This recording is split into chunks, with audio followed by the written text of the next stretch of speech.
Mao ni ang pinakabugnaw nga lugar diriya sa Davao City. Grabe gagpags magkurog-kurog jud ka. Pero before na ko istorya ning maong lugar nga nung iyon ani gapagspags, hatagi ko ninyo higayon nga magsayaw-sayaw sa grabe katugnaw nga lugar.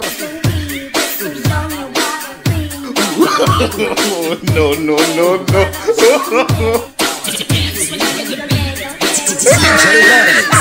So mayong adlaw kaninyong tanano. Right now nata karon diri sa isa sa pinakabugnaw nga lugar. Grabe.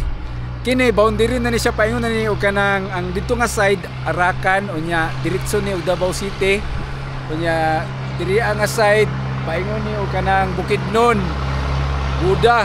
So kani kuan na ni siya. Marahan na ni nga side. Grabe ka bugnaw oh. Ayo. Kita ka na oh. So yun nani ang mahitabo pag mag bad weather diri ang side, grabe gyud kabugnaw unya, grabe ang pags halos dili na makita. And medyo delikado pod magbiyahe og iyon ani nga panahon unya gabi. Ngita ka kanang bugnaw kayo nga lugar, ayaw na og biyahe og layo. Naran ni diri sa Davao City. Pero unahan pa ni sa Davao City, mo biyahe pa kag siguro mga 1 hour.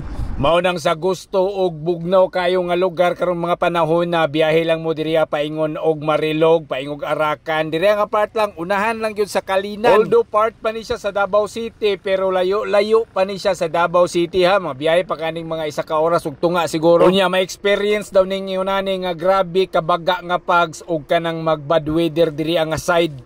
Diri arapod nga side. Unya na pa joy mas worse daw ani kanang halos dili na nimo makita ang sa unahan. Grabe daw kaayo ka pags. Unya ikaw nga taga Davao region naka-experience na ba ka diriya og laag nga gapags pags? Kay grabe kabugnaw sa panahon no. Grabe no, wala jud tay makita ba? Delikado pa jud kayo. Dili ka magbantay diriya og drive.